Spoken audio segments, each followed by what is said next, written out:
Pessoal, hoje nós temos uma apresentação que vai ser feita pelo Carlo Bavagnoli, que está aí lidando aí, trabalhando aí com o microfone dele aí. Carlo, você fica à vontade aí, Fala, pode Wagner. começar. Tá legal. Então, boa noite a todo mundo, né? Desculpa pela falta de continuidade que vai aparecer naturalmente, uma vez que eu não tive chance de me preparar com o tempo, mas pelo menos os slides eu produzi de uma forma que, pelo menos para mim, está satisfatória. Bom, quando eu tinha 7 anos, eu ainda estava na Itália, e eu Carlo, ganhei uma enciclopédia. Oi, Carlo, o som tá, você está encostando em alguma coisa e fica fazendo um barulhinho. Vai, sério? vai, agora melhorou. Vamos ver se melhora. Esse fio aí fica. Agora tá bom. Certo. Pronto, tá bom. Ok.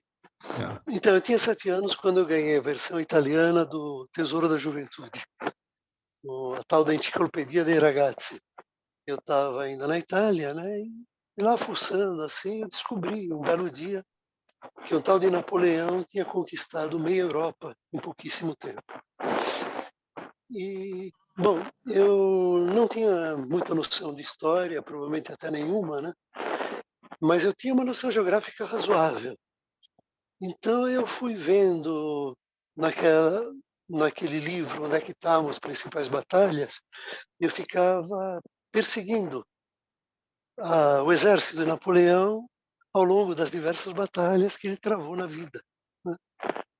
E quando meu tio me deu um livro exclusivamente sobre Napoleão, eu achava incrível, né, que aquele mesmo sujeito pudesse ter dois perfis diferentes, um em 1797, outro em 1820. Magrinho, né? Bem esbelto e bem obeso. Em 1820, eu custei a crer que era a mesma pessoa, né? Eu já aprendi agora com a minha velhice que tudo é possível, né? Quando eu tinha lá meus 15 anos, eu fui apresentado ao Solitário de Napoleão. O Solitário de Napoleão é um solitário que se joga com 40 cartas, né? Distribuídas em 8 semilinhas, digamos, de 5 cartas cada uma. E a ideia é, colocando uma em cima da outra, ganhar o jogo, resumidamente. Pode-se começar por qualquer carta, mas se eu começar com, por exemplo, com o 2 de paus, eu só vou abrir a coluna de espadas na hora que eu colocar o 2 de espadas. E assim por diante. E o princípio do jogo é bastante simples, né? Basta que, ou em geral é suficiente que você abra uma coluna, uma semilinha. E para você abrir uma semilinha, você pode fazer coisas do tipo colocar um 7 em cima de um valete ou em cima de um 6, ou colocar um 3 em cima de um 4, sempre do mesmo naipe, colocar alguma carta no meio e rezar para conseguir desocupar alguma semilinha. Isso aí é meio caminho andado. Se você consegue desocupar em seguida uma outra semilinha, aí provavelmente você ganhou o jogo. Eu escutei que o Napoleão, a pessoa que me ensinou me disse que o Napoleão usava bastante esse jogo para se distrair nos momentos das batalhas, provavelmente com alguma superstição. Mas eu não vi nenhuma referência a isso. O fato é que eu cresci admirando a figura do Napoleão, pelo pouco que eu sabia. Fiquei mais admirado ainda quando meu professor de história, Orestes Rosolia, no terceiro ginásio, ou no quarto, hein? Bom, num dos dois, ele contou muito pouco sobre a vida militar do Napoleão e ficou muito tempo na vida dele como estadista. E naquele momento eu decidi, algum dia quando eu crescer vou fazer um livro sobre Napoleão. Bom, não consegui fazer esse livro sobre Napoleão, também não fui adiante nas pesquisas, então eu estou descontando nessa palestra. Obrigado por me ouvir. Próximo, Wagner, Vamos lá. por favor. Wagner, um minutinho. Alô? Opa, fala, Mário. Eu acho que o microfone do Carlos está encostando no rosto dele. É verdade. Boa. Aí, Melhorou? melhorou. Melhorou. Então vamos melhorando cada vez mais, tá? Tá,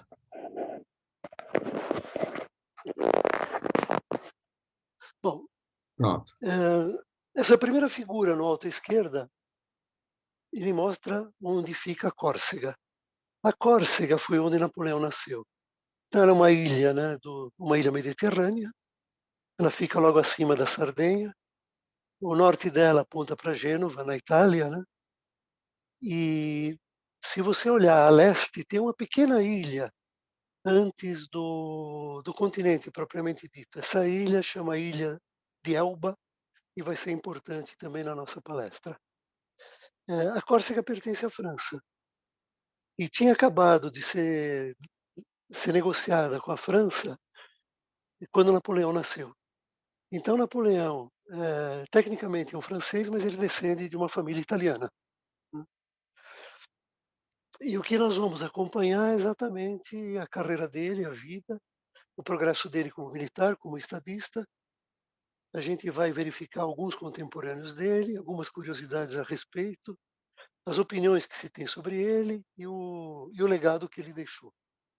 Aí à direita você tem na cidade onde ele nasceu, que nós italianos chamamos de Ajaccio, que os franceses chamam de Ajaccio. Nessa cidade existe uma praça chamada Place d'Austerlitz e existe uma escada. E ao longo dessa escada estão distribuídas todas as vitórias militares e as conquistas civis do Napoleão, e existe uma estátua do Napoleão lá no topo. Justamente embaixo dessa escada existia uma gruta onde o Napoleão costumava passar a infância. Ele nasceu em 1769, que vocês veem embaixo à esquerda, morreu em 1821, que vocês veem embaixo à direita, e tanto essas duas datas elas estão encimadas por uma águia, que era o símbolo do exército do Napoleão. Próximo, Wagner, por favor. Bom, em 1769, nasce o Napoleone Bonaparte, né, de uma família, da evolução de uma família italiana. O pai, Carlo Bonaparte, que vai participar relativamente pouco da vida do Napoleão, porque ele vai morrer cedo, mas o suficiente para encaminhá-lo para a carreira militar.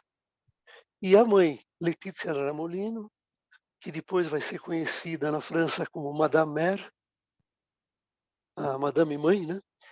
E vai ter uma importância vital no Napoleão e vai ser uma figura que vai sustentá-lo durante a vida inteira. Se você visita em Ajaccio a casa de Napoleão, você vai encontrar seu brinquedo predileto, que é um velho caminhão de 13,6 quilos. Napoleão, desde pequeno, era bom em matemática, leitura, história e geografia, mas era pouco sociável e também sofria bastante bullying pelos colegas. Em 1778, vai para o continente, com uma bolsa de estudos negociada pelo pai e poucas noções de francês, ou seja, mais bullying.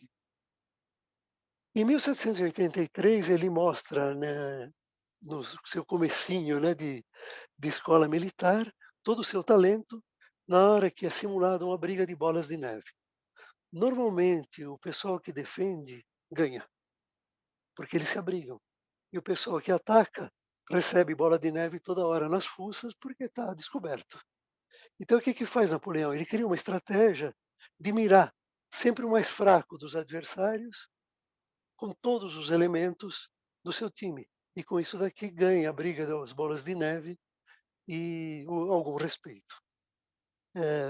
Nós vamos ver que rapidamente o Napoleão vai trocar as bolas de neve por balas de canhão. Em 1784, 1785, ele está na Escola Militar de Paris. Aí vai a fina flor do pessoal que cursou escolas quase militares, né, por toda a França. E ele se forma no modesto 42º lugar entre 58 candidatos.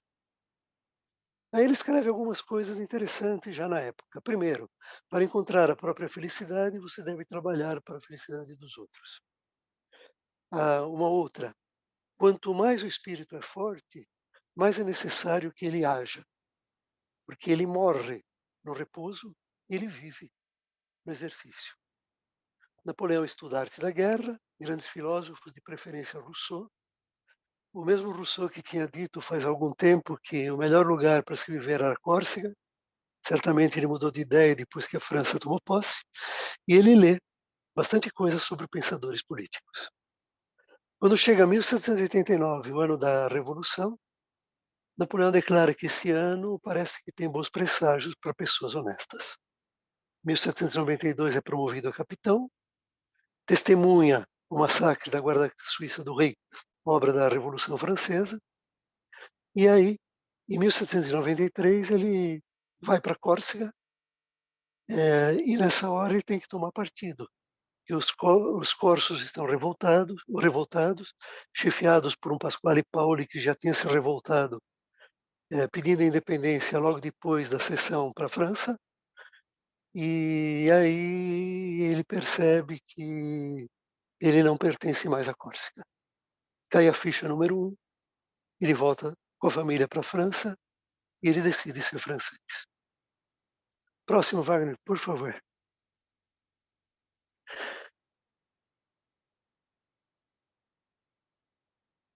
Bom, aí em 1789 começa a primeira Revolução Francesa.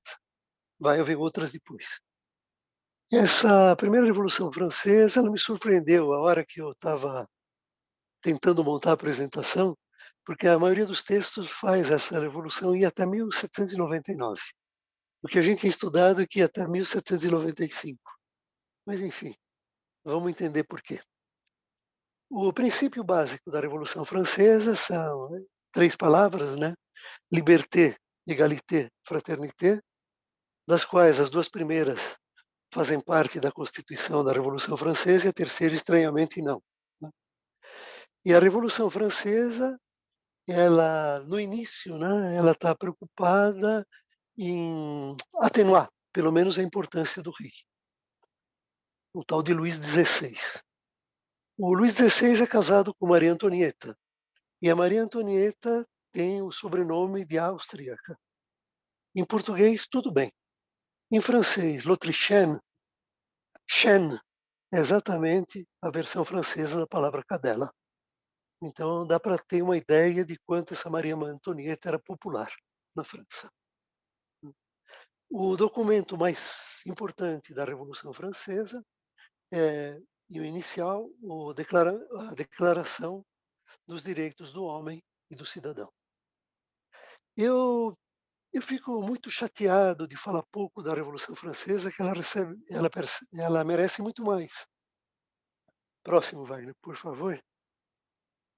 E aí eu consegui um slide, né, educativo, né, basicamente para crianças, que mostra mais ou menos tudo aquilo que a gente pode falar da Revolução Francesa. Bom, as causas principais da Revolução Francesa estaria aqui, vamos dizer, no meio, no alto, né? São o iluminismo, que prega o racionalismo, o igualitarismo. Ou seja, é uma filosofia, né, que foi bem desenvolvida no, no início, meio do século XVIII, por grandes pensadores, Rousseau, Voltaire, D'Alembert e assim por diante. Ao mesmo tempo que o iluminismo sugere novas regras de conduta, existe uma crise econômica e uma crise política, né? A França tinha vindo de guerras desastrosas nos últimos anos, as despesas militares eram enormes, né? A O agronegócio não andava legal, o Palácio de Versalhes consumia um monte de dinheiro, e aí entra Maria Antonieta com sua vida fútil, né? E as taxas que eram aplicadas eram grandes e afetavam simplesmente o terceiro estado da população francesa. Então você tinha, na época, 3 estados, que você vê no alto à direita. Você tinha o primeiro estado, que era composto pelo rei e pelo clero. O segundo estado, que era a nobreza. E um terceiro estado, que era formado por burgueses, funcionários públicos, camponeses, etc., etc., que abrangia 98% da população da França, mas que, no entanto, como representatividade, era igualzinho aos outros dois. Ou seja, naquela Assembleia dos Estados Gerais, onde os três participavam, existia um representante do primeiro, um do segundo, outro do terceiro, e com igualdade na hora de votar, né? A burguesia chorava por causa das taxas e ansiava muito por um liberalismo econômico pregado pelo iluminismo. Luís XVI percebeu que a coisa estava feia e convocou, depois de muito tempo que não se reunia, a Assembleia dos Três Estados Gerais, em 1788. A ideia do terceiro Estado é que houvesse mais representantes e que o voto fosse unitário. Formou-se uma Assembleia Nacional Constituinte, em julho de 89, e nessa Assembleia Nacional Constituinte foram abolidos os direitos feudais, ou seja, morreu o velho regime, o ancien regime, né? Foi instaurada a liberdade de culto e da imprensa, foi proclamada a Declaração dos Direitos do Homem e do Cidadão.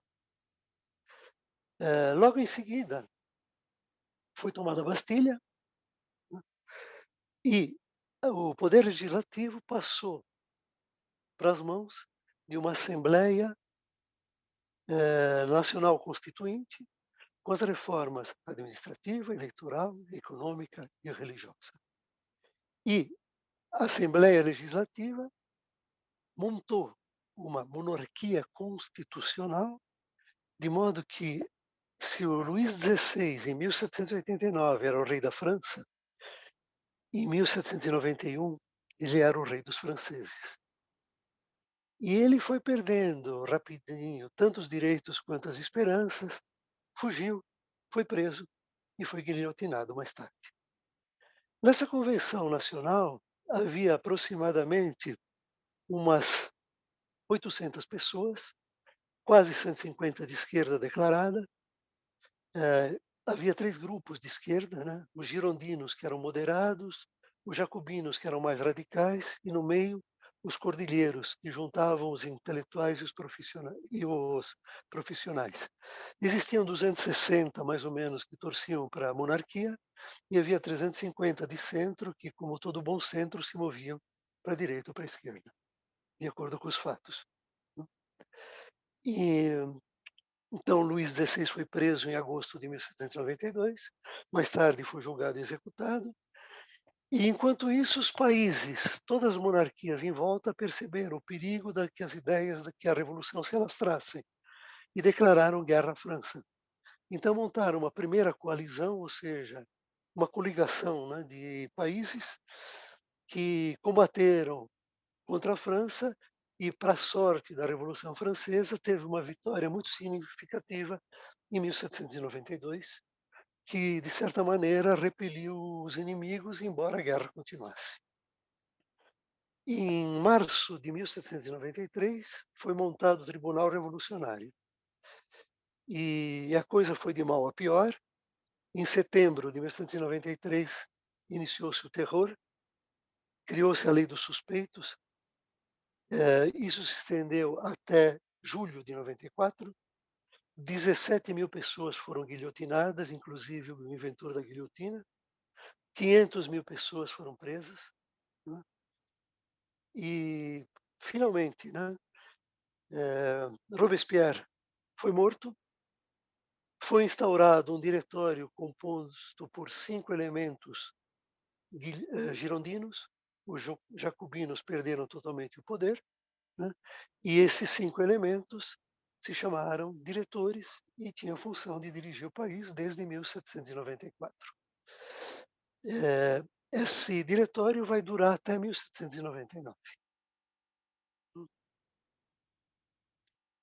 E aí nós vamos ver como é que o Napoleão Bonaparte se encaixa na Revolução Francesa.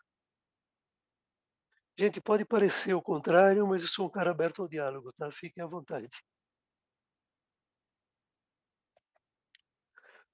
Próximo, Wagner, por favor.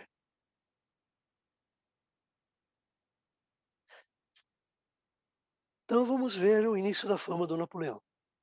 Ele publica um texto, Le Souper, a sopa com viés republicano, né?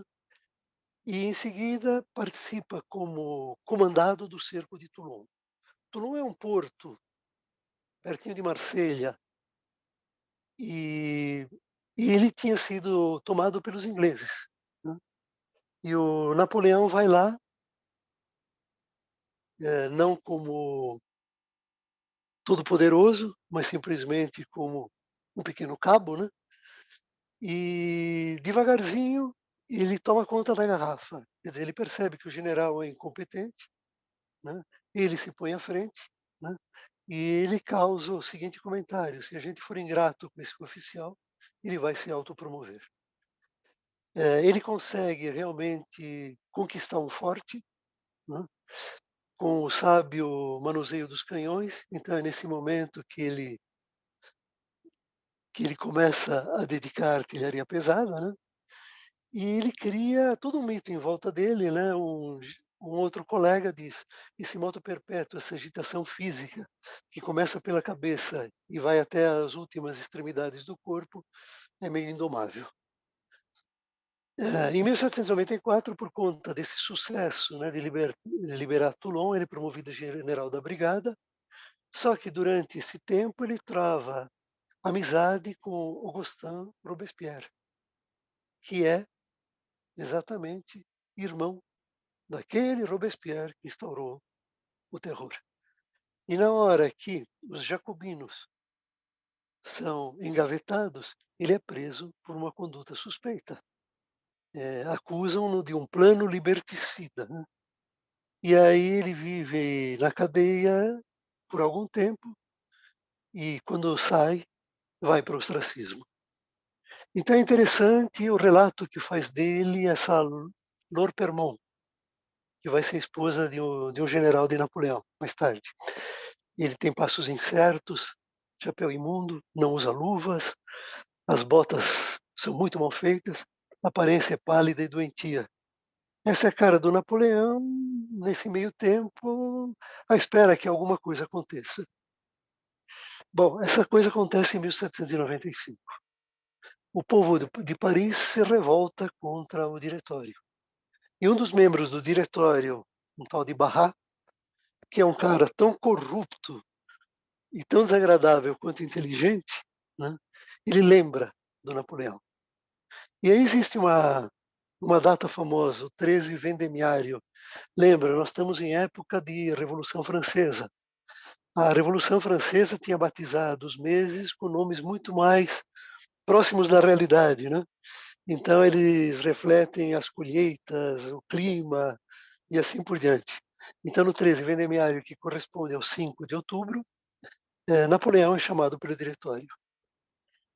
Napoleão, nessa época, ele estava na dúvida se ele prestigiava o povo ou se ele prestigiava o diretório. Mas o diretório chamou primeiro. Então ele não teve dúvida. Ele metralhou o povo. E com isso daqui ganhou todo o respeito do diretório. Para o diretório ele era o salvador. Para o povo parisiense ele era o metralhador. E pelo diretório ele foi promovido a general-chefe do Exército do Interior. O mesmo Barras, ele que é fundamental para a ascensão militar do Napoleão, é, é responsável também pela sua ascensão social. É ele que apresenta Napoleão a Josefina. Napoleão é um cara tremendamente arredio. Ele não se dá bem em todas as festas, em todas as reuniões culturais. Ele se dá bem chefiando o seu exército. Mas ele se apaixona por Josefina e o casamento civil ocorre em 1796. Esse casamento civil é curioso. Josefina é uma viúva de um militar morto pela Revolução, Ela já vem com um pacote de 2 filhos, Eugênio e Hortência, que Napoleão vai amar como se fossem filhos dele, né. Ela é 6 anos mais velha que Napoleão, mas aí eles fazem um joguinho. Napoleão tira 6 meses, desculpe, acrescenta 6 meses à sua idade, Josefina tira 5 anos, e os 2 casam e serão felizes por bastante tempo. Cada um com seus amantes. Próximo, Wagner.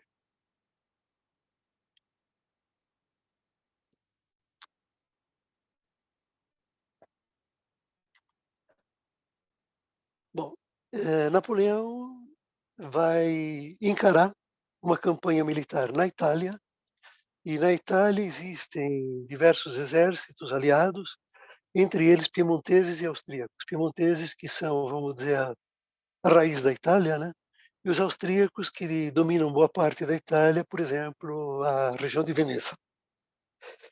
E um dos seus contemporâneos generais diz: "Esse pequeno general corso me meteu medo". E Napoleão promete para os soldados coisas do tipo: "Vocês vão encontrar lá honra, glória e riquezas", né. E ele vai para território italiano com uma força bem menor, metade da força humana, né, dos austríacos, e com muito menos canhões, e ele consegue derrotar os austríacos com toda essa força e entra em Turim, que seria a capital do Piemonte. Notem que naquela época entrar na capital da região derrotada era um must, né. Então ele entra e obriga os piemonteses a um tratado de paz. E por esse tratado de paz, os piemonteses vão perder pela primeira vez, uma região hoje da França, que se chama Savoia, e outra região que seria a Côte d'Azur, onde fica Nice.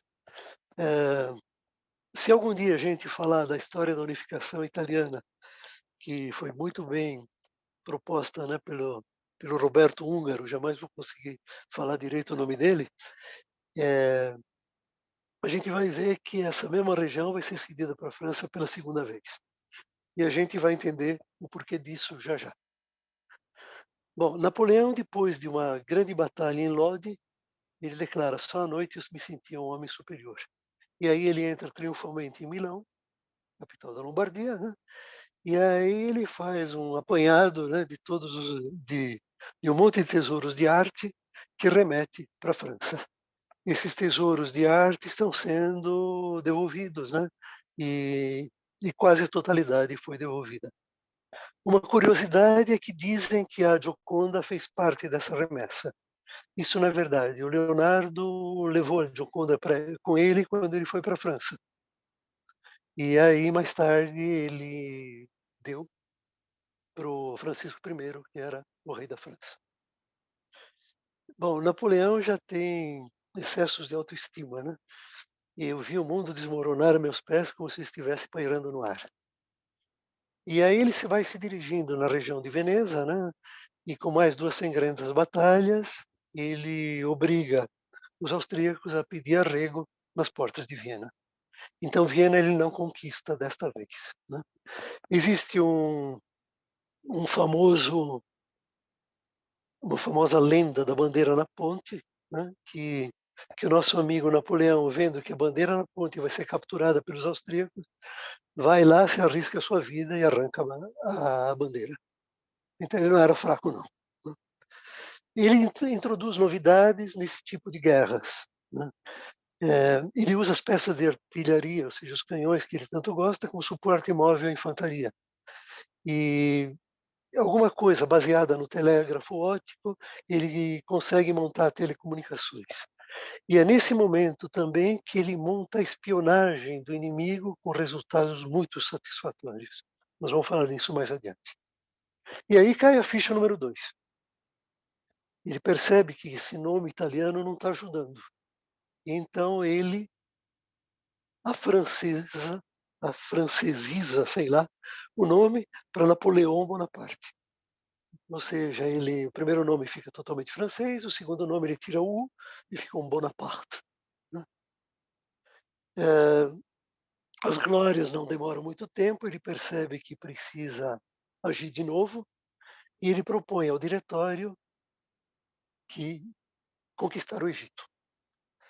Por que o Egito, né? Porque o Egito seria uma porta de entrada do Mediterrâneo para o comércio com os ingleses. Então, na verdade, não é o Egito que realmente importa, o que importa é matar o caminho dos ingleses. E ele vai para o Egito, né, com uma senhora tropa, e ele ganha aquela famosa Batalha das Pirâmides, né, do Alto das Pirâmides, 40 séculos vos contemplam, entra triunfalmente no Cairo, que é a capital, mas enquanto isso, a marinha francesa sofre uma derrota na Batalha Naval de Aboukir. Então Napoleão ganha em terra, mas perde no ar, né? Ele continua eh, o caminho dele por terra, entra em Israel, sofre uma resistência em Acre que não estava prevista, volta ao Egito, ganha uma batalha agora terrestre em Aboukir, e nesse momento ele percebe que a melhor coisa que ele tem a fazer é voltar à França. E ele volta com toda uma narrativa de grande vencedor. Então, na verdade, essa expedição ao Egito não pode ser catalogada como vitoriosa. Ela teve suas conquistas em terra, mas não foram completas, e teve uma derrota para o mar que Napoleão jamais vai perdoar para os ingleses. E ao lado existe um quadro do Gros. O Gros se ocupou bastante em pintar o Napoleão no início de carreira, né? Mais tarde, quando Napoleão foi subindo os degraus, o Napoleão foi preferindo outros pintores. Mas ele visita os doentes de peste em Jaffa, em Israel, com todo amor, carinho e respeito. Só que um dia antes, ele teria executado 3.000 prisioneiros. Então, essa é a ideia da campanha da Itália, da primeira campanha da Itália, que vai ter uma segunda, e da campanha do Egito, né? E principalmente mostrando que o Napoleão não só é um baita general, como também ele domina como poucos a propaganda. Próximo, Wagner, por favor.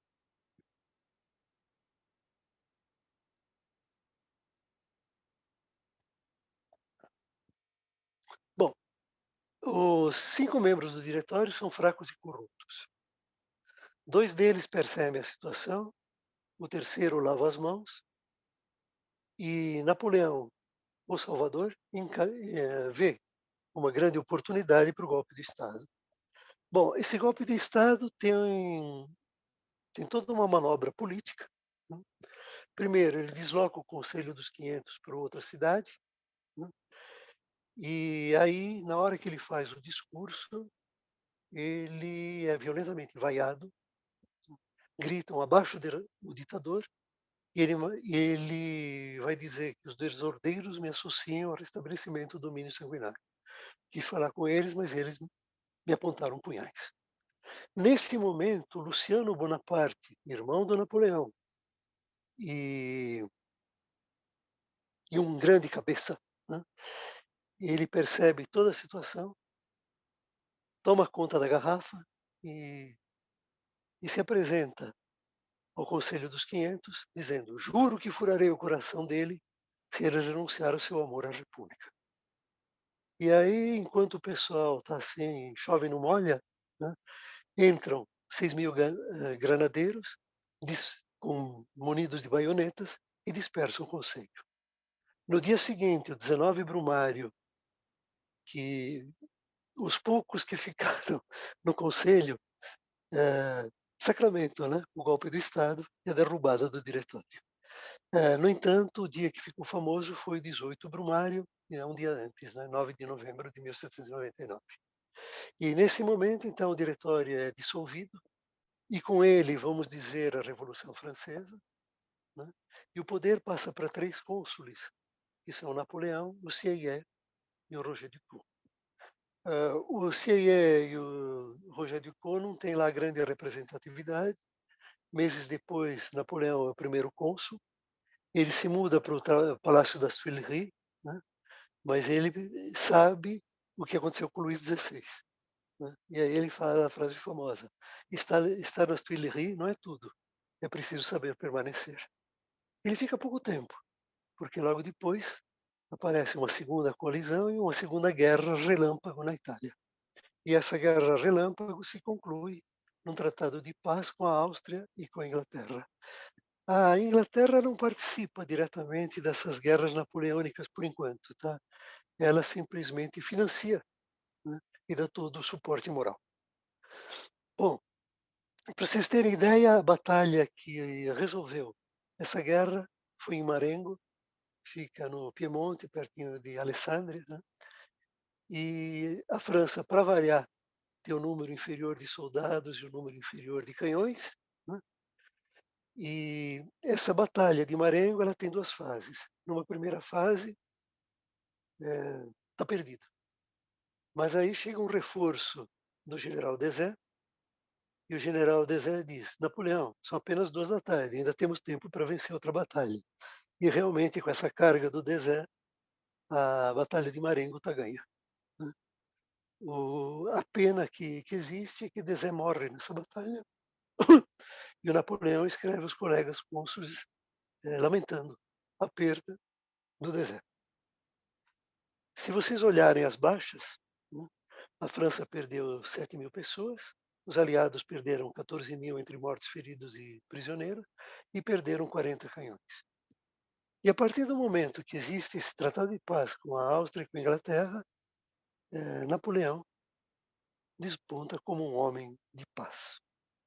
E aí ele vai se dedicar a, vamos dizer, a tudo que é civil dentro da França, e com grande sucesso.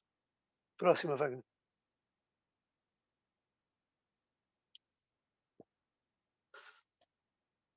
Bom, nesses 3 anos de paz que vão desde 1801 até 1804, Napoleão se baseia muito no pessoal que tinha administrado a França nos tempos da Revolução. Ele chama para si as grandes cabeças, né? Monta um conselho de Estado, escuta todo mundo, né? E aí gera a famosa frase: minha cabeça era um grande armário. Em cada gaveta uma matéria. Para dormir, eu fechava todas as gavetas. Na verdade, ele dormia muito pouco, né? Ele trabalhava furiosamente durante o dia, tinha 2 refeições muito breves, uma por volta das 8h30 da manhã, outra a partir das 6 da tarde, né? Ele comia pouco, rapidinho e com a ajuda das mãos. Mas durante o resto ele trabalhava febrilmente, interrompia o sono para tomar um banho por volta das 3 da manhã, coisa assim, e ia dormir mais um pouquinho, assim que eu acordava e a rotina continuava. Eu esqueci na tela anterior de falar sobre o frango amarengo, que ficou famoso, é um prato da gastronomia italiana, né? E esse frango amarengo é o seguinte: depois da batalha, Napoleão mandou preparar o jantar e não tinha o que pegar por perto, né? Porque não tinha absolutamente nada e também porque o pessoal não queria colaborar. Então foram catando aos pouquinhos, né? Alho, tomate, frango, ovos fritos, alguns camarões do rio, né, champanhe, e montaram um prato que se chama frango amarengo, e que o Napoleão apreciava muito. Tanto que, quando o cozinheiro modificou, substituindo o champanhe por vinho branco e substituindo os camarões por champignon, o Napoleão rejeitou e quase que acaba com o cozinheiro. Bom, enfim, voltando, né? Depois do frango marengo, depois dele administrar, ele substitui os outros 2 cônsules por elementos mais alinhados com ele, né? E elementos mais capazes que, inclusive, dividem com ele boa parte das responsabilidades. E aí ele procede à organização da administração provincial, faz uma reforma judiciária, faz o saneamento das finanças. Ele percebe que a concordata com a Igreja Católica é desejável. E ele diz o seguinte: o gênio tem o poder também, mas a ajuda do Papa vai me fazer bem. A religião vai ser um instrumento do governo e vai me ajudar a disciplinar consciências. É interessante que na campanha do Egito ele já tinha elogiado a religião de lá. Então, o que a gente vê é que o Napoleão é um cara de fé, qualquer que seja a fé. Ok? É muito importante que a fé exista, qualquer que ela seja.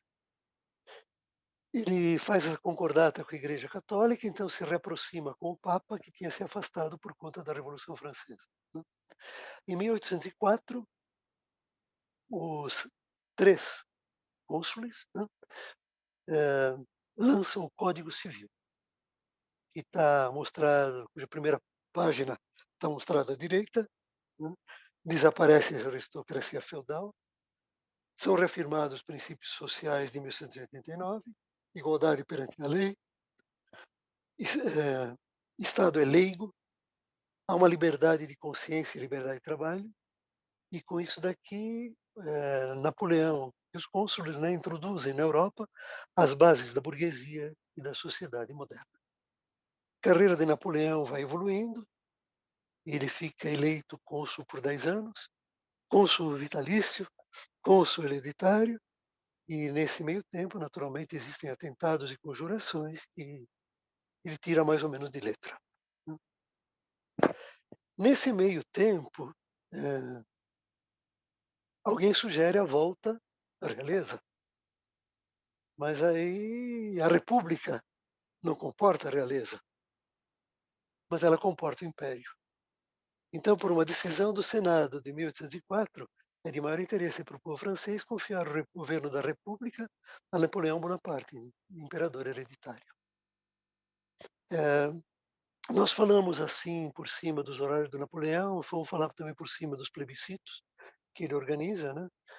E que são manipulados, né, pelos órgãos do governo, de modo que o Napoleão sempre tem a razão. E nesse caso do imperador, ele ganha com 3.600.000 sim e 3.000 não. Bom, mais adiante, depois desses anos 1801, 1804, o Código Civil vai ser seguido pelo Código Comercial, do Procedimento Criminal, o Código Penal, vai ser instaurada a Universidade Imperial. Então a história é a seguinte, que o ensino ele é laico, mas a universidade é estatal. É feita, começa a ser atribuída a Legião de Honra a soldados civis comprometidos com os princípios da Revolução. Então, a fita vermelha, que é símbolo do sangue derramado pela França, é dado para essas pessoas que se destacaram em cerimônias espetaculares.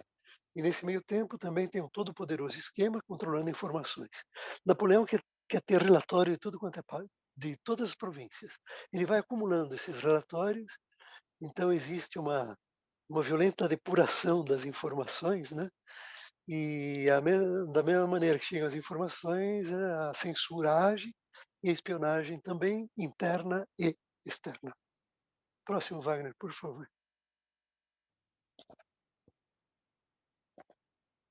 Bom, Napoleão vai ser coroado imperador, então. Isso em 1804. Essa é a cerimônia da coroação. Né? O número 1 vem no centro, é o Napoleão. 2 é Josefina.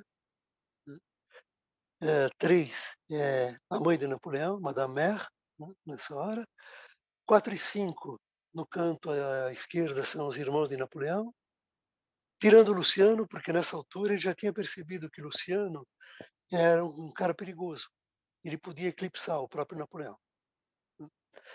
E 6 e 7 são as irmãs, as 3 irmãs de Napoleão, trajadas no estilo império. 8 e 9 são os outros 2 cônsules, que seguram o cetro. O 10 é o ministro da guerra, que é uma figura fundamental no governo de Napoleão, e segura o globo imperial. E outra figura fundamental é o camareiro Mor Talleyrand, que é o 11. Né? O 12, Joaquim Murat, é o marido de uma das irmãs do Napoleão, da Carolina. O 13 é o Papa Pio VII. E o 14 é o pintor Davi, que se representou, né, na cerimônia de coroação, né, e arrancou de Napoleão a frase: Davi leu meus pensamentos, me fez um cavalheiro francês. Bom, esse quadro é uma bela mentira. Né? Primeiro, A mãe estava ausente. A mãe não suportava a Josefina, assim como as irmãs. A mãe não participou da cerimônia. O Papa é uma figura, como é que se diz? Pouco importante na coroação. Na verdade, o Napoleão ele quis refazer o caminho do Carlos Magno. O Carlos Magno tinha ido até Roma para ser coroado pelo Papa, faz uns 1000 anos por aí. E o Napoleão traz o Papa para Paris, faz ele participar da coroação, mas quem coroa Napoleão é o próprio Napoleão. Ele pega a coroa e enfia na cabeça. E logo em seguida ele coroa a Josefina. Eh, Antes disso, antes da cerimônia de coroação, teve uma cerimônia religiosa onde foi celebrado o casamento religioso de Napoleão e Josefina. Então, isso foi obra do Papa. O Papa se recusou a assistir à coroação se os dois não fossem casados pelas regras da igreja. Então, ele teve a vergonha, vamos dizer, a humilhação de não coroar, mas pelo menos ele fez a coroação de dois caras casados. Diz que Napoleão, nessa altura, ele fala para os irmãos: "Ah, se papai me visse agora", né. Essa frase foi depois usada na Ópera do Malandro e transformada num sucesso pelas frenéticas. Próximo, Wagner.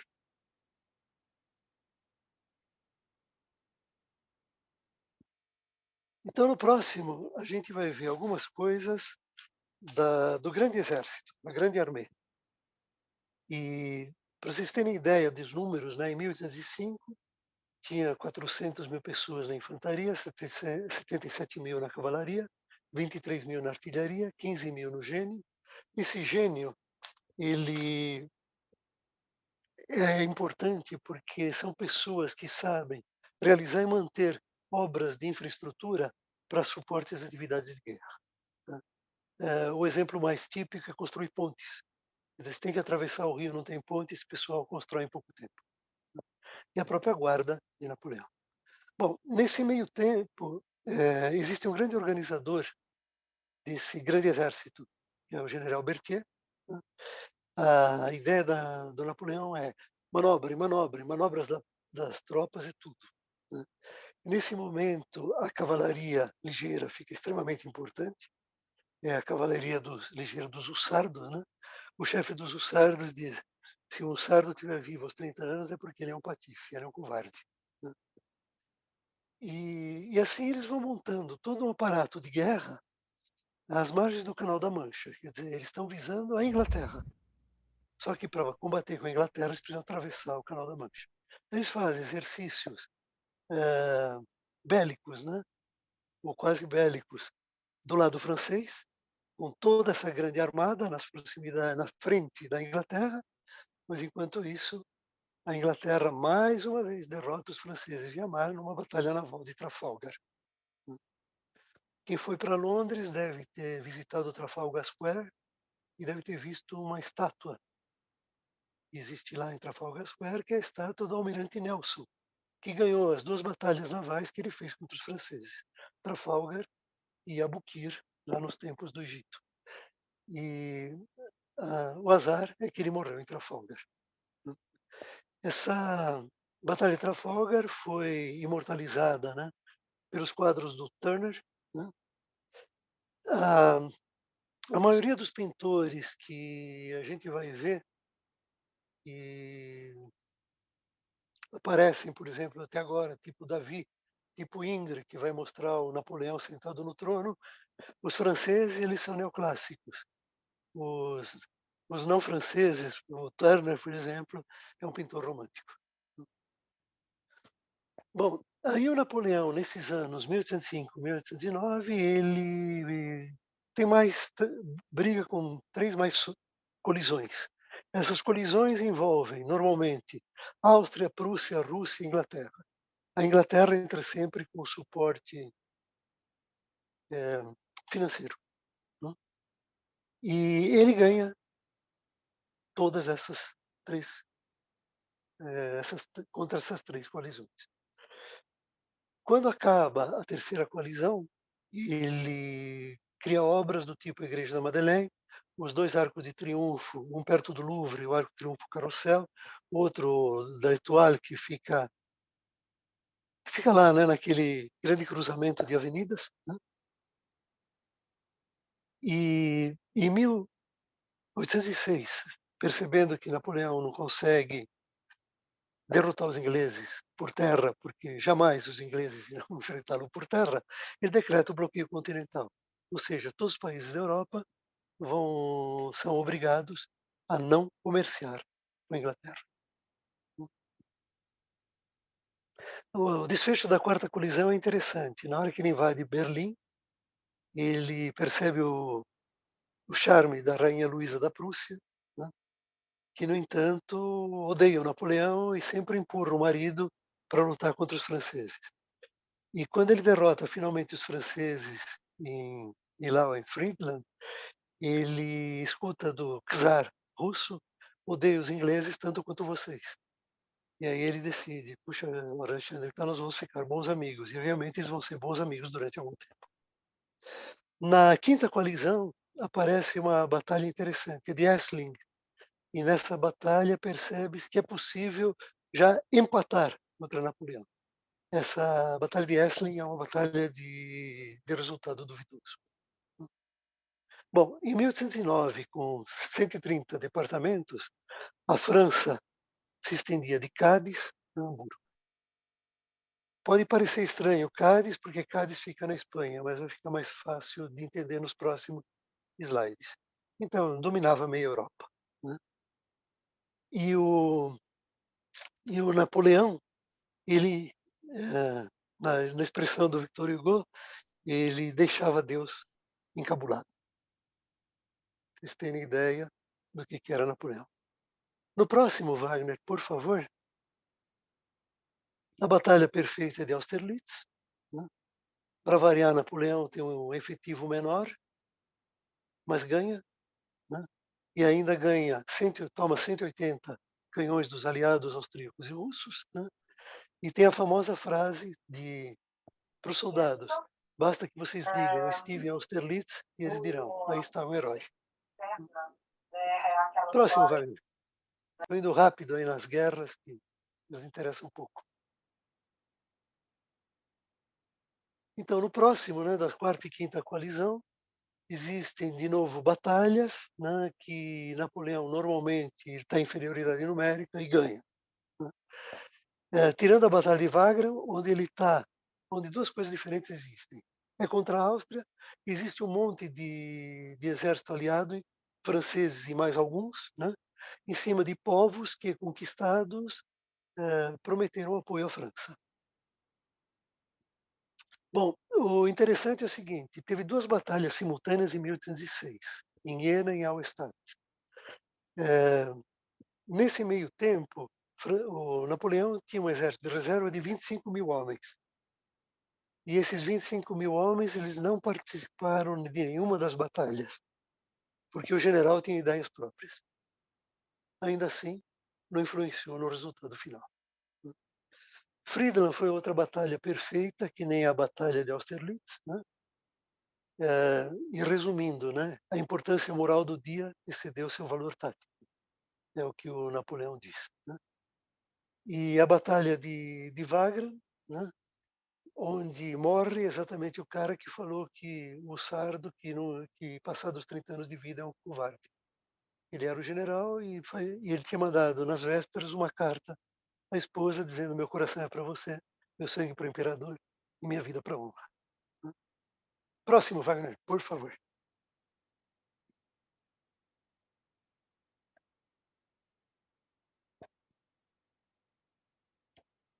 Bom, aí Napoleão vai para a Península Ibérica. Ele faz uma aventura na Espanha da qual ele não participa. Ele participa só esporadicamente, né? Mas a ideia é simplesmente chegar em Portugal, que desrespeitou o bloqueio continental. Né? Então a gente está lembrando, né, do glorioso general Junot, que invade Portugal, a família imperial foge para o Brasil, né, e tem impacto em toda a história do Brasil. Então, Dom João VI vai para o Brasil, os Bourbons são depostos na Espanha, existe uma revolta popular em Madrid, que é imortalizada nesse quadro do Goya, né, 3 de maio de 1808, onde os insurgentes são fuzilados. Né, uma obra maravilhosa desse pintor também romântico, Goya. Né. A Inglaterra se manifesta, ela dá apoio, dessa vez físico, para Portugal, né, e Napoleão bota como rei da Espanha José Bonaparte, seu irmão, né, e aí ele tem que intervir pessoalmente para garantir que o José Bonaparte realmente fique como rei da Espanha. E aí existe a famosa Termópilas da Espanha, que é a cidade de Somosierra, ela fica a nordeste de Madrid, né? Ela fica a nordeste de Madrid, é uma passagem, né, bem estreita, onde a resistência é enorme e finalmente as tropas de Napoleão conseguem penetrar, passar por aí com grande sacrifício e tomar Madrid. Só que os espanhóis são especialistas em guerrilha, né? Guerrilha, inclusive, se escreve no original com 2 L's. E eles têm revoltas ocasionais, de vez em quando guerra aberta, e principalmente guerrilhas, né? E devagarzinho, né, alimentados até pelos ingleses e pelo sucesso, eles vão empurrando o exército francês de volta para a França, e vocês acompanham por essa flecha azul, flecha de cor azul, desde 1811 12 até 1814, que chega até a invadir território francês. Ou seja, a invasão da Península Ibérica foi cumprida, foi a primeira guerra cumprida, travada pelas tropas napoleônicas, e foi uma furada. Próximo, Wagner. Bom, Napoleão gostaria muito de ter filhos, de ter um herdeiro, mas ele não tem. E de quem que seria a culpa? Dele ou da Josefina? Aí as irmãs do Napoleão se correm atrás, né, de amantes para o Napoleão, até que em dezembro de 1806 nasce o primeiro filho natural de Napoleão. E aí fica claro quem é estéril na parada. Né? E aí Napoleão resolve divorciar de Josefina. Ele gosta da Josefina, mas ele quer um herdeiro. E aí Josefina se exila em Malmaison. Malmaison fica levemente a leste de Paris, né, com direito a uma pensão. Ela vai morar na casa que ela comprou em 1799, resumindo. E aí o Napoleão percebe que ele precisa se emparentar com os poderosos da Europa, né, com os alemães, com os austríacos, com os russos, né? E aí fica uma negociação por uma noiva, até que finalmente ele casa com a arquiduquesa da Áustria, Maria Luísa. Né?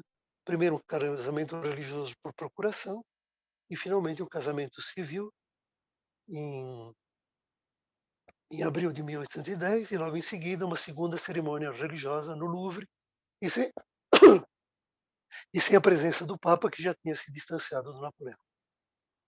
E em março de 1811 nasce o futuro Napoleão II. Bom, nas figuras de cima você vê o Napoleão II. O Napoleão II vai morrer com um pouco mais de 20 anos. Né? E em 1811 você vê a máxima expansão do Império Napoleônico. Né? A França, né, que está com vermelho, o marrom mais escuro são estados aliados ou dominados pela França, né? A Espanha, a Itália, boa parte da Alemanha, a Noruega, a Polônia, né? E o que sobra aí é a Prússia, já bem reduzida, a Áustria muito reduzida e a Rússia lá no canto da direita e embaixo o Império Otomano. Mas nessa altura Napoleão seria o dono da metade da Europa. Próximo, Wagner, por favor.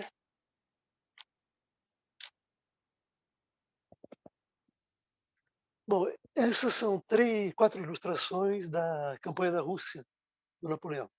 A primeira batalha de Borodino, que é uma batalha muito significativa da guerra, nós vamos falar daqui a pouquinho, é feita por um cara chamado Lejeune, e o Lejeune é especialista em pintar batalhas napoleônicas, mas ele não tira instantâneos, né? Ele monta todo o histórico da batalha. Então ele consegue, numa tela única, representar vários movimentos, várias fases da batalha, várias cenas, né? No alto à direita, um incêndio. Vamos falar daqui a pouco do incêndio de Moscou. A, a retirada das tropas do Napoleão em meio à neve e ao gelo, né? E as cargas dos cossacos, que são fundamentais também nessa campanha da Rússia. Esse seria um documento escrito em cima da campanha da Rússia, com base nas informações e nas anotações do próprio pessoal que participou da, da expedição. Ele é bem difícil de entender, mas enfim, o que ele mostra é o tamanho do, da tropa napoleônica, né? O caminho de ida que está em, sei lá, em marrom, o caminho de volta que está em preto, né? E com isso daqui o encolhimento da tropa ao longo da campanha, né? E, a, e as temperaturas também. E eu tentei resumir isso nesse eh, nessa figura, né?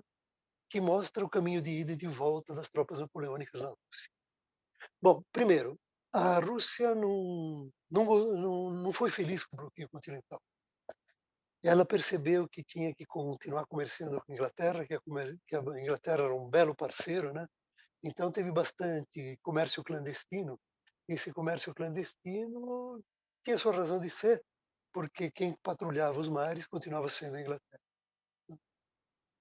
Napoleão e Alexandre, o czar da Rússia, se gostavam. E eles chegaram a pensar em fatiar toda a Europa, exceto a Inglaterra. E o grande problema, o grande senão que tinha era o Império Otomano. E esse Império Otomano tem uma cidade-chave, sempre foi cidade-chave, né? Desde a Idade Moderna, Constantinopla. E tanto Napoleão quanto Alexandre queriam Constantinopla e não conseguiam entrar em acordo. Por outro lado, tem a Polônia, né? A Polônia é sempre vítima de guerras terrestres entre a Rússia e qualquer outro país. Na Suécia tinha uma questão hereditária. Então, o que aconteceu? O rei da Suécia morreu sem deixar herdeiro. E aí, o que fazer? Não? Bom, um general napoleônico se apresentou. E aí os russos, no começo, temiam por esse general napoleônico. E, no fim, esse cara acabou dando maior apoio à Rússia, à Áustria, à Prússia, à Inglaterra e assim por diante. Mas essa questão hereditária criou-se mais uma razão de cisma entre a França e a Rússia.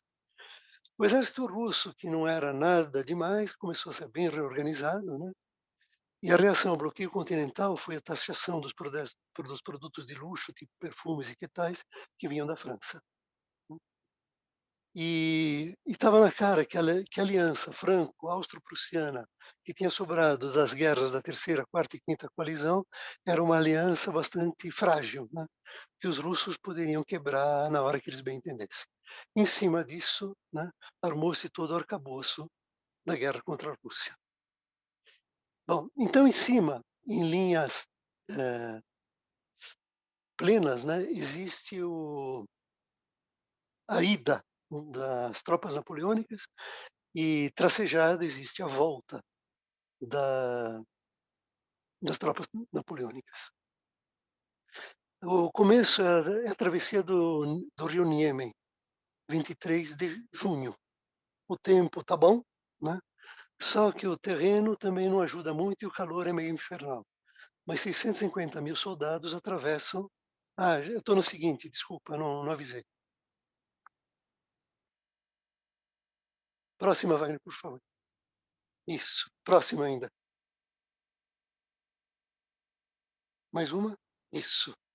Então eles atravessam o rio Niemen, que seria uma fronteira da Polônia com a Lituânia hoje em dia, né, e vão seguindo, né, pela Letônia barra Lituânia dentro, né, sem serem importunados, né.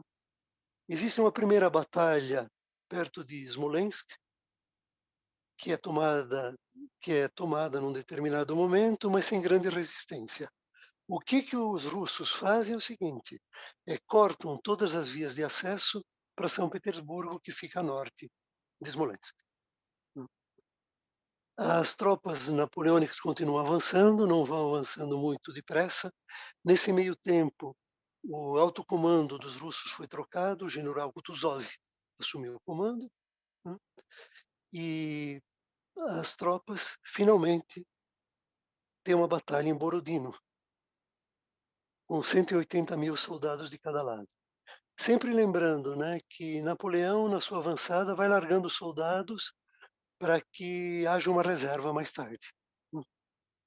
E essa batalha de Borodino é uma batalha extremamente sanguinária, né, que foi retratada lá atrás pelo Lejeune, depois vocês vão ver no PowerPoint. Se quiser, Wagner, dá uma volta rápida ao anterior, só para mostrar.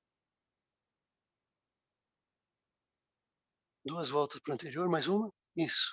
Essa daqui que vocês veem à esquerda, né? Volta agora para o slide que nós estamos, por favor. E Borodino, Napoleão ganha, mas como bem observou a Dilma, ele perdeu. Ele ganha, mas com perdas irreparáveis, só que os russos de Kutuzov, eles têm uma filosofia: vamos para trás e vamos deixar para os franceses só terra arrasada. Então eles não vão ter como reabastecer. Quando Napoleão toma Moscou, a 15 de setembro, quer dizer, 8 dias depois de Borodino, ela está deserta, ou quase, né? E ele permanece lá durante mais de um mês, esperando que os russos peçam arrego. E os russos não pedem, né? E Napoleão finalmente, quando está em 19 de outubro, ele percebe que a melhor coisa que ele pode fazer é se retirar. E aí ele empreende a marcha de retirada. Ele ganha uma batalha em Malo-Yaroslavets, né? Mas o importante dessa batalha é que os russos cortam um caminho de acesso para uma cidade chamada Kaluga, que fica ao sul, onde eles poderiam se reabastecer. Ou seja, cheios do botim de Moscou, né, que eles roubaram tudo que tinham, mas tudo, mas sem alimento, com cada vez menos munições, eles vão recuando, recuando, recuando, né? E aí vão existir mais 2 batalhas muito importantes, que são Krasnoi e Berezina. Nesse meio tempo, gente, nós estamos no meio do inverno. As temperaturas vão caindo drasticamente, né. Então, além de enfrentar os russos em Krasnoi e Berezina, Napoleão tem que enfrentar o general em inverno e perde essas 2 batalhas, né. Quando finalmente o Napoleão atravessa de volta o Niemen, sobrou muito pouca gente daquele exército orgulhoso que tinha ido esmagar a Rússia. Então os russos sacrificaram a capital cultural, né, que é a capital física, São Petersburgo, né, mas conseguiram repelir os franceses, né. Os franceses, entre mortos e prisioneiros, perderam pelo menos 550.000 homens. Perderam 200.000 cavalos. E esses 200.000 cavalos, eles foram destruídos pelos russos e até pelos franceses, porque eles representavam comida. E só sobraram 10.000 cavalos de toda essa brincadeira. E esses 10.000 cavalos vão.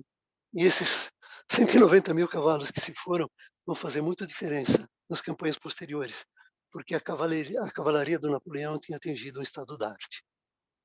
Os russos também perderam bastante gente, né? 450.000 entre mortos e feridos. E aí existem várias explicações, né, para o que aconteceu na, na campanha da Rússia. Faltou coordenação, faltou capacidade, o clima não ajudou. Esse memorial vai ser o livro que o que o Napoleão vai ditar no fim de vida. O boletim é um periódico, ou nem tanto, que acompanha a marcha das tropas napoleônicas. Mas o principal problema provavelmente foi o transporte e reabastecimento. Fica só a dúvida se Napoleão foi derrotado ou se, apesar de tudo, apesar de derrotado, isso foi uma vitória moral, porque realmente ele fez o que podia, né? O que se pode criticar é que ele demorou para avançar, ele demorou para chegar em Moscou, que ele ficou muito tempo em Moscou, mas enfim, isso sempre vai ser depois. Quem leu Guerra e Paz vai ver o Príncipe Mikhail, né? Figura aí do Leon Tolstói nesse romance maravilhoso sobre o lado russo da guerra, né? A frase do Kutuzov: Moscou será a esponja que absorverá a grande armée. Frase do Napoleão: eis o sol de Austerlitz na Batalha de Borodino. E um detalhe interessante: os botões de Napoleão. Tem toda uma teoria dizendo que os botões do uniforme francês eram feitos de estanho. E esse estanho não resistia a temperaturas baixas. Isso é verdade, mas o estanho para se decompor totalmente do jeito que é apregoado, leva alguma coisa parecida com 1 ano e meio. E essa campanha da Rússia não chegou a 6 meses. Então, é interessante do ponto de vista das reações do estanho, mas não é interessante do ponto de vista de explicar o que pode ter acontecido. Ok? Importante também a participação dos cossacos do Don, né? Que tanto durante as batalhas quanto durante o trajeto, né, vão atacando os sobreviventes e vão atacando pontualmente também pequenas tropas e fazendo seus estragos.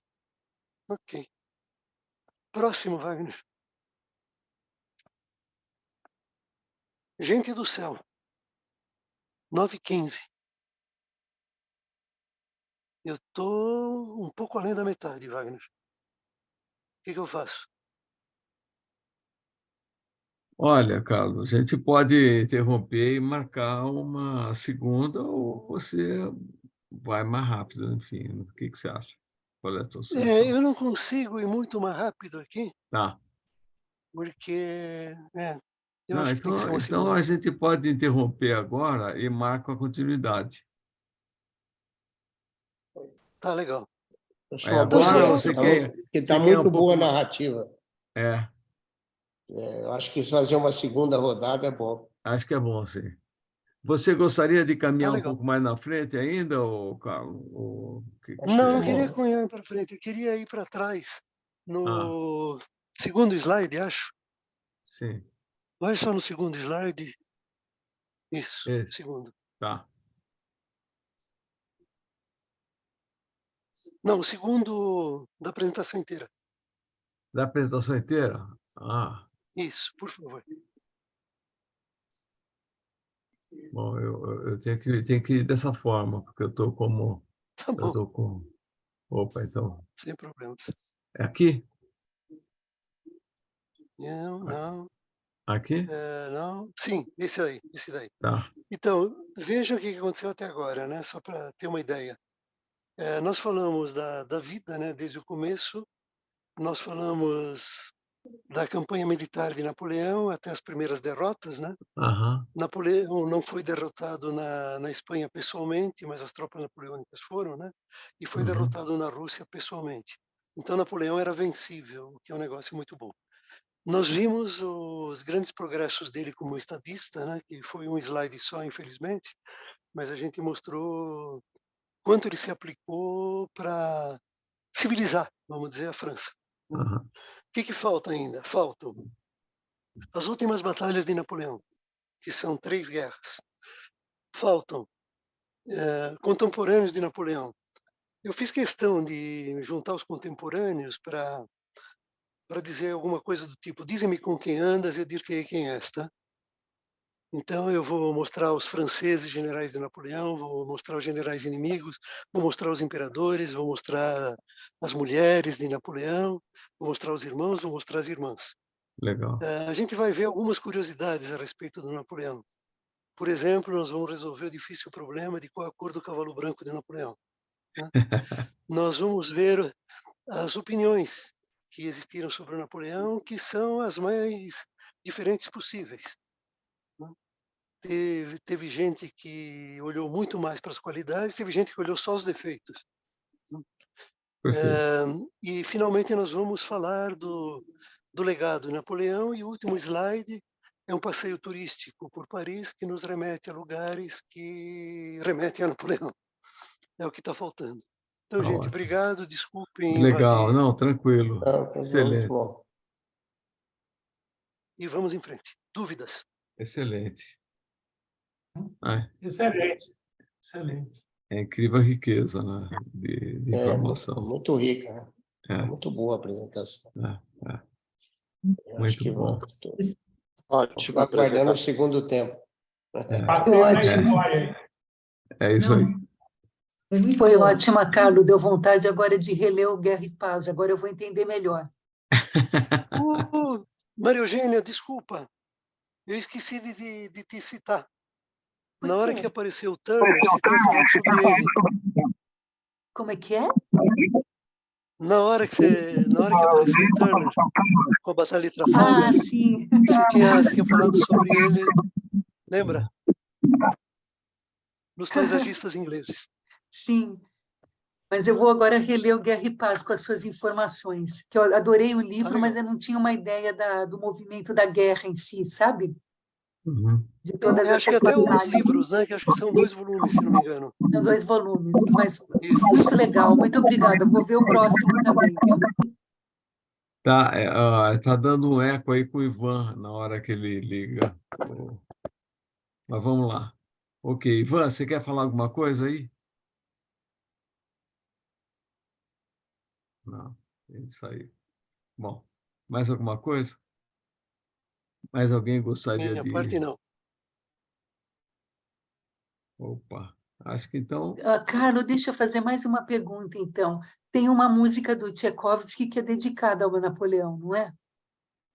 Aquele Não 1812? sei. Não sei. Eu tenho a impressão que Eu tem lembro uma...